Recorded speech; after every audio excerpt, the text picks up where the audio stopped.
Okay, like I said, a little bit of an unconventional story time. I guess I should forewarn you right now that I'm going to have people, we're in a hospital, so I might have people walking in and out, or I might have to stop to take care of my child or my wife. But I'm going to do my best to slice this together for you guys. Okay, so you guys should have read the 7th of March speech by Daniel Webster before we're getting started here. Make sure that you guys each have added at least one thing to that SOFL chart for me. Okay, so this is what we're gonna do. All right, so you guys all have access to the Manifest Destiny Empires for Liberty or Slavery. So on your own Chromebooks, if you don't have a Chromebook, just partner up with somebody by you. I want you to go ahead and open that up and scroll down to slide 58. Okay, while we're doing this, Mr. Call is going to be my lovely assistant over here somewhere. All right, so if there's going to come some times that I'm going to ask you guys to turn and talk to each other, or as you're getting this open, I'm just going to ask Mr. Call, hello again, Mr. Call, to pause this video for me while you guys are getting set. So Mr. Call, if you could just pause this, and then once everybody has their PowerPoint slide open to, so the Manifest Destiny Empires for Liberty or Slavery, and again, we're looking for slide 58. It's the one that says the Compromise of 1850 up at the top. Okay, so I hope you guys all have it opened up there. All right, so just a little bit of context on the Compromise of 1850. I know you guys all know this, but this is kind of the short version of the Compromise of 1850 that I explained to my son this morning. So I'm just going to give it to you real quick. All right, so in 1619, you guys all know what happened. The White Lion was taken to Virginia, and we ended up with a number of enslaved individuals sold into slavery in the United States of America. That became entrenched within our labor system because labor was one of the biggest challenges that the colonists had, trying to get laborers here. And we saw the challenges going on with indentured servitude. So they were looking for alternative forms.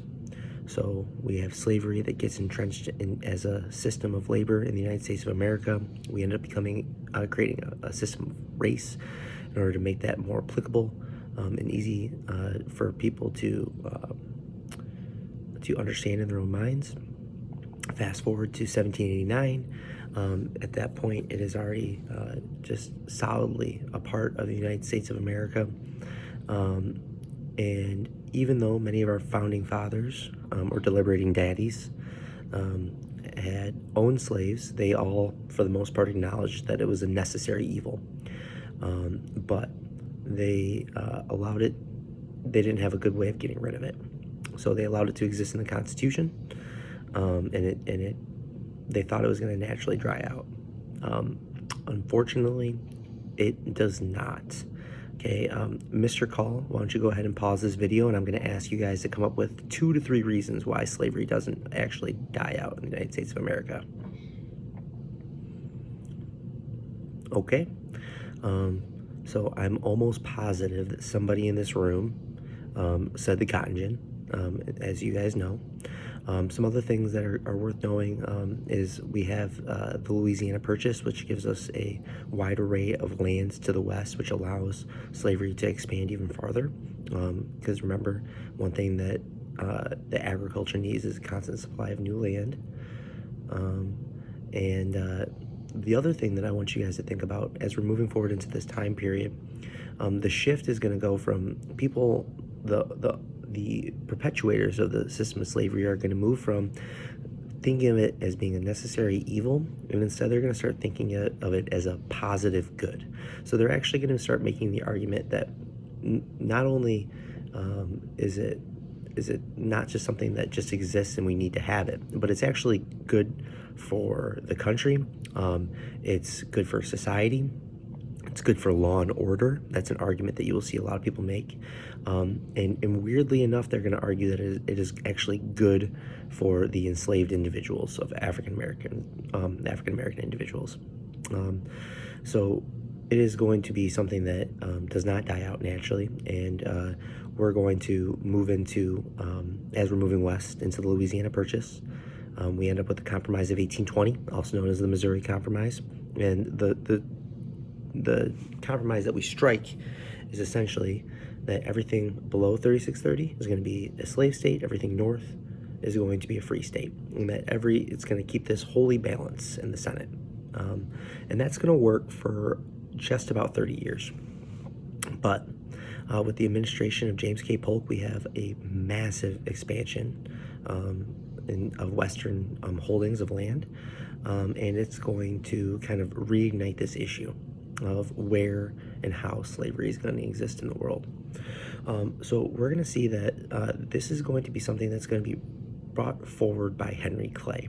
Henry Clay was one of the people that struck the deal, the Compromise of 1820, and he is going to try to come up with two proposals. So the two proposals are gonna try to do two main things. Okay, so it's gonna try to unite the South, all right. And the way it's going to do this is we're going to admit California as a free state because of the massive explosion of population into California. It is going to be one of the first, is going to be the first West Coast state to be added to the United States, and that is going to be added as a free state. And the rest of the Mexican secession area is going to have no restrictions about slavery. This is essentially going to abolish the Compromise of 1820, because if you remember, Compromise of 1820 said nothing below 3630, and so this is going to basically make it so that any of that land, none of it, so north-south, can be restricted from slavery. Now, something that, in addition, that is going to be given to the North in exchange for that, is that the slave trade is in Washington, D.C. is going to be abolished, and it is going to if you look at where Washington, D.C. it's very firmly in the South, so that's a big deal. All right. The other thing it's going to do is it is going to say that it has no jurisdiction over interstate slave trade. All right. So it's more or less going to reaffirm the aspects of the Constitution that say that any sort of fugitive or escaped slave is going to need to be returned to the state in which they escaped. And this is going to be a massive point of contention for many Northerners, especially Northern abolitionists. So go ahead and advance to that next slide. So we're looking at the debate. Okay, so we're going to see that this is going to generate a number of speeches. All right, so the main players that we're going to see in this, John C. Calhoun, who you're familiar with, who we've talked about, that was the vice president of Andrew Jackson, a big player in the nullification crisis. He's the guy that married his cousin. All right, we also have Daniel Webster from Massachusetts, who is going to be again one of those main players in the Senate for a long time, and William Seward, who is he's going to be a Republican candidate for president of the United States. Abraham Lincoln is actually going to defeat him in the 1860 nomination for that position. All right, and we're going to have a number of different proposals, so let's go ahead and look at each one of those. So let's go ahead and advance to the next slide. So again, now we should be on slide 60, and we are looking at the players' Compromise of 1850. Okay, so one being Daniel Webster. At this point, he's 68 years old. He's been in there but for a number of years. But he gives this empowered 7th of March speech. He is known as just being this incredibly powerful orator who steps up at the stage and delivers this amazing speech that is very much striking this middle ground. As you guys saw in your reading, he's trying to kind of play both sides of the field. There's some parts that are in there for the abolitionists and some parts that are in there for the people pro-slavery part of it. Now, one thing that is not in your reading that I think is really interesting to say, he says that Almighty God has passed the Wilmot Proviso through topography and geography already. So he's saying that since Almighty God has already passed the Wilmot Proviso, all right, so remember, the Wilmot Proviso would have been that part that was added by David Wilmot that would have made it so that no slavery could have existed in any of the lands gained from the treaty from Guadalupe Hidalgo. Okay, so I want you to go ahead, Mr. Call, lovely assistant, if you could please pause the video, and I want you guys to just turn and talk real quick.